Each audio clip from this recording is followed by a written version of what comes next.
আনুমানিক প্রতিদিন আপনি চা বিক্রি করে হচ্ছে 15 থেকে 20,000 টাকা চা বিক্রি করি। Student plus house wife plus একজন ব্যবসায়ী। আচ্ছা, আমার এখানে চা পাওয়া যায়, গরুর দুধের, দেশি গরুর দুধের চা পাওয়া যায়। এখানে আপনি দুধ চা পাবেন, মালাই চা পাবেন, হরলিক্স চা পাবেন, মাল্টোবার চা পাবেন, তারপর আপনি তান্দুরি চা পাবেন, মটকা চা পাবেন, স্পেশাল কাজু মালাই চা পাবেন। চায়ের ব্যবসায় আসছি মূলত হচ্ছে আমার হাজবেন্ড একটা চায়ের দোকান ছিল, তারপর ঢাকা শহরে বউবাজার ছিল একটা চায়ের দোকান। তো এখান থেকে একটা ভালো প্রফিট আসতেছিল, তখন 30 কেজি 40 কেজি দুধ যাইতেছিল। তখন আমরা ভাবলাম যে না, চায়ের ব্যবসাটা যখন আমরা ভালো একটা প্রফিট পাচ্ছি তখন আমরা আরেকটা দেই। তখন ওইখান থেকে আর কি একটা দোকান দিলাম আমরা। তারপর ওইখানে দেখতেছি মাসাল্লাহ দিলে আমি ভালো একটা প্রফিট আসতেছে। তখন আস্তে আস্তে আর কি আমরা দোকান বাড়াইতেছি।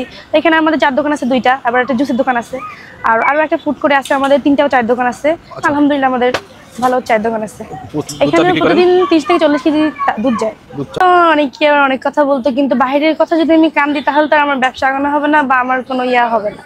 এই জন্য আসলে ওটা আমি কোনো কান দিই না। আমার ব্যবসা হচ্ছে যখন এগিয়ে যাবে তখন তো আমাকে কেউ কিছু করতে পারবে না। আমার হাজবেন্ডের সাথে আমি হেল্প করতেছি, আমার হাজবেন্ড কোনো সময় কোনো কথা বলেনি, আমাকে সাপোর্ট করেছে, শুরু থেকে সাপোর্ট করে আসছে। তো এতেই আমার আলহামদুলিল্লাহ, কে কি বললো তাতে আমার কিছু আসে যায়, সবাই আমাকে সাপোর্ট করে। প্রথম থেকে একটু সমস্যা হতো, কিন্তু আলহামদুলিল্লাহ এখন কোনো সমস্যা হয় না। আনুমানিক প্রতিদিন আপনি চা বিক্রি করে হচ্ছে 15 থেকে 20,000 টাকা চা বিক্রি করি। শুরু থেকে তখন আমি 5 লিটার দুধ নিতাম, তো ওইখান থেকে আপনার মনে করেন 2,000 টাকা বা 1,000 টাকা সেল হইতো না। তো ওই সময়টা খুবই খারাপ গেছে। যখন আস্তে আস্তে আমরা দুইজনে, তখন আমার হাজবেন্ড একা করতো, তারপরে ভাবলাম যে না, আমি একটু হেল্প করি। তখন আমি হেল্প করা শুরু করলাম। আমার হাজবেন্ড তখন দেখতেছি না, আলহামদুলিল্লাহ ভালো সেল হইতেছে আস্তে আস্তে আস্তে আস্তে। আমি বলবো যে আপনাদের যা আছে তাই নিয়ে আপনারা শুরু করেন, আলহামদুলিল্লাহ হবে একদিন। বা অন্য কিছু রান্না বান্না এভরিথিং যা কিছু আছে সেটা নিয়ে আপনি আগাই যান।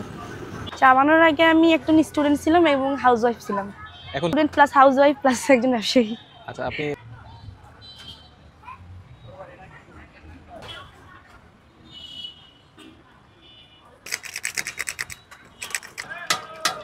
কি চা বানানোর সেই হওয়া বড় একজন ব্যবসায়ী। চাতে কি আমি চা, অনেকে মনে করে যে চা একটা ছোট ব্যবসা বা এটা কেমন জানি দেখায়, কিন্তু আমি তো মনে করি ব্যবসা তো ব্যবসায়ী। আপনি ছোট করেন বা বড় করেন, ব্যবসা তো ব্যবসায়ী।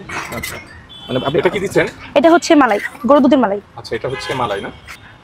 এটা কি আর কিছু না। এটা আমার কাছে যদি কেউ আসতে চায় তাহলে হচ্ছে উত্তরা আপনার 1 নম্বর সেন্টার, 3 নম্বর ব্রিজ, জামাই বাজার, শ্বশুরবাড়ির অপোজিটে হবে। বিকাল 3টা থেকে শুরু করে রাত্র 11টা পর্যন্ত চলে। রাত্র 11টা পর্যন্ত? হ্যাঁ, রাত্র 11টা পর্যন্ত চলে। রাত্র 11টা পর্যন্ত না? হ্যাঁ। আচ্ছা, তো আসলে এখানে বরিশালে চা খেতে পারবেন। যারা বরিশাল প্রেমী আছেন অবশ্যই চলে আসবেন। ঢাকা শহরে আনাচে কানাচে যারা আছেন,